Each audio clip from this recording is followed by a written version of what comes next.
Welcome back to Pace Immigration, paceimmigration.com, joined by Michael O'Rourke, immigration lawyer at Pace Immigration. Michael, it's good to see you. Hey, Sean. Good to see you too. How's it going? It's going well. Maybe a little bit better than some out there, especially the younger set who are in school or studying in Canadian schools and they're international students. Students have been big in the news in terms of immigration. At the time that we're recording this, in the past few months, the government is making changes to how many hours that international students can work off campus. They're even changing the number of international students that will be in the country, period, going forward. And so we're seeing a slew of messages, YouTube, email, the social media channels, and otherwise, with this question: how can an international student in Canada become a permanent resident? Because let's face it, a lot of international students in Canada want to stay. So I thought it would be worthwhile to go through what the government says, and then you can give your 2 cents on each of these. This is what's on the government website. This quick rundown here, if people want to take a look, if they're watching on the YouTube channel. Michael, number one is probably the one we'll spend the most time on, but we will touch on the others. We've got Canadian Experience Class. What is Canadian Experience Class? Yeah, Sean, this is the one that I use the most often. It's you're eligible to apply for Canadian Experience Class if you've worked in Canada full-time for a year. This often matches up very nicely with the post-graduation work permit. You need to have certain language skills. So if you work in tier 0 or 1 jobs, you have to have a 7 NLB level. If you work in tier 2 or 3 jobs, you have to have at least a 5. You have to have, for all of these programs, you have to have your educational credentials from outside of Canada evaluated. You have to have language test results, and you have to be able to document your experience. All of these programs, all of the federal programs go through the express entry system, and they're based on a certain point value that you get once you put in all of your information, and then you put a profile into the pool, and periodically the government will draw for certain programs. Like, for instance, they'll do a Canadian Experience Class draw, or they'll do targeted occupational draws.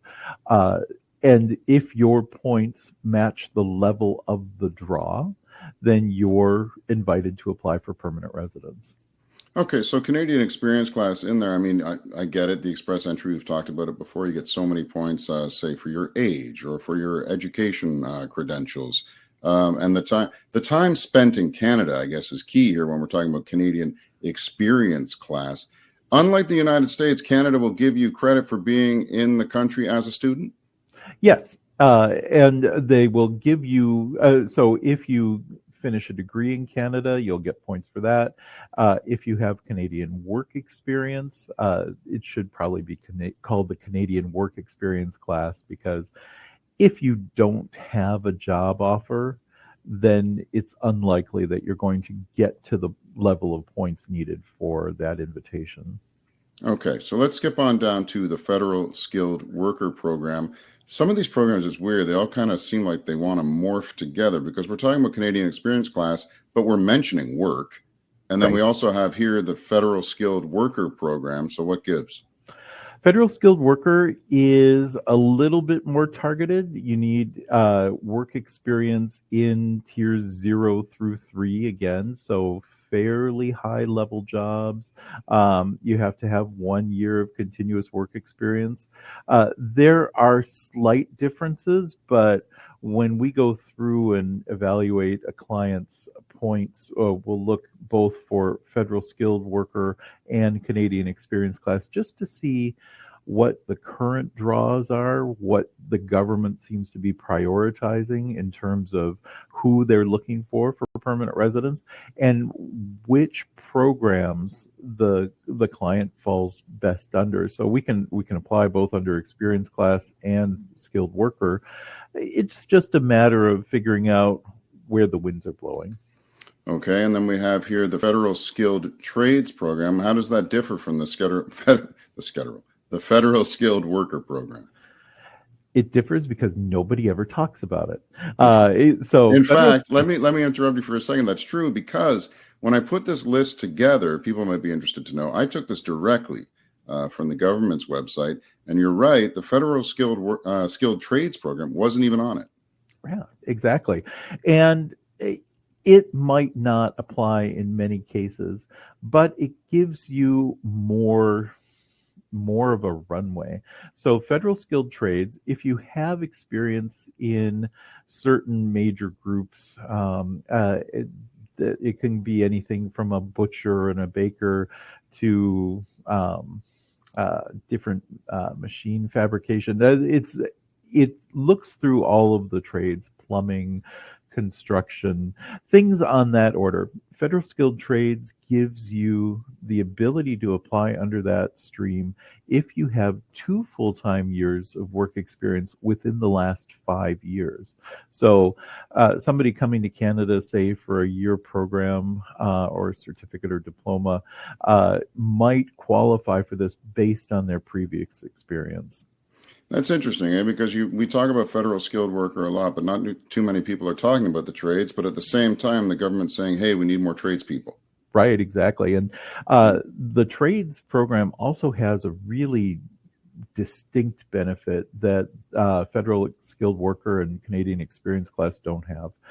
So in Canada, language skills are very much an important integral part of applying for these programs. Canadian experience class, if you're at tier 0 and 1, you have to have a language benchmark of 7, which is not the highest, but it is functionally able to communicate at a medium level. I would say it's like the equivalent of a European B2 level. Whereas if you are maybe B1, honestly, if you're a federal skilled worker, it's 7 across the board. Under the trades program, it's both writing and speaking. It's only a 5, and written is only a 4.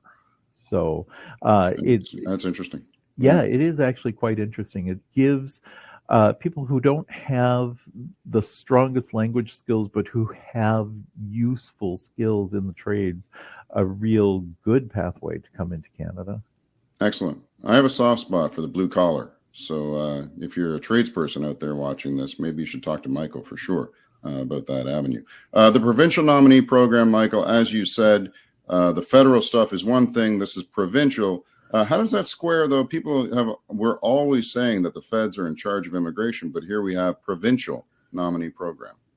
Yeah, it's so each province, except for Quebec, really has and none of it has a slew of programs under their provincial nomination programs. It's way too much to get into here, but for instance, some provinces have programs for entrepreneurs, some have programs for master's graduates. That's an especially good one in Ontario. If you do your master's here, it's a very straightforward way to get in to permanent residence. But there are so many different types of provincial nominee programs that the provinces all have the ability to say, we want this type of person, or these skills, or these familial relationships, in the case of Manitoba, to apply and become permanent residents in our province. There is that federal overlay, but for many of the provincial nomination programs, you have to get approved first at the provincial level, and then with your approval, you have a fast track through the federal system to finally get your PR. Okay, and then at the end here we have post-graduation work permit program. You mentioned this in conjunction with, at the top there, the Canadian experience class. Talk about the postgraduate work permit program. Sure. So PGWP, it's easier to call it by its initials. Sure. It is a program to get an open work permit once you've completed an educational program in Canada. There's a certain formula. If you go to school for a year, you get a permit for so many months, 2 years more time, 3 years more time. So it's a way to find an employer, make that relationship, and then hopefully build up the skills enough so that you can then apply and get through the express entry process. Sometimes you'll need more points in express entry, so perhaps your employer will get you a dual intent LMIA. So you can get 50 or 200 points, depending on the level of your job, more in the points total for express entry. It's mostly a way to make connections and gain experience to qualify for the federal programs. It does not provide its own pathway to PR. It's just a way to get more points and get more experience. Okay, so that's a brief overview of the 5 points that we had there. The bottom line is, I think, if someone is an international student in Canada and they're approaching the end of that degree, or maybe even at the beginning of it, if they want to get their ducks in a row, it sounds to me like they should call you to know which avenue they should consider taking. Sure. Yes, definitely. We can always do a consultation, figure out where they would fall in the different programs, whether any of those are going to be viable. But let me also say, Sean, Sure. If you're dating a Canadian and it's a real relationship, common law sponsorship, spousal sponsorship, those are good ways to also consider. You don't always have to use the economic streams, and all of these are considered economic streams. Sometimes family streams work for PR better, but it's going to depend on your specific circumstances and honestly whether you have a relationship that in your life plan you want to stay and be with a Canadian.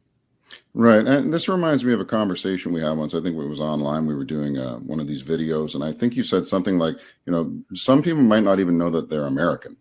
Say, I mean, that's why talking to you is beneficial, because if they lay out, I mean, you're the lawyer, it's privileged information. Michael's not going to tell anybody. You lay out your life for him, and he can pick and choose and see which avenue is right for you. And it might be something you didn't even think of. Yeah, exactly. And we run into that from time to time. Sometimes there's a grandparent who had Canadian citizenship, or in that case that we had spoken about, U.S. citizenship, and it managed to descend down to the person. Come and talk to me. Sometimes we'll find things that you never even considered. Excellent. Okay, Michael O'Rourke, school is in. Go and see the professor himself. I just promoted you to a PhD. Yeah, I like that, actually. That's cool. Professor Michael O'Rourke. There we go. Michael O'Rourke, lawyer at Pace Immigration. Be sure to contact him, MO'Rourke@pacelawfirm.com. Michael, thanks for this. We'll talk to you soon. Thanks so much, Sean. Take care. Bye-bye. Bye-bye.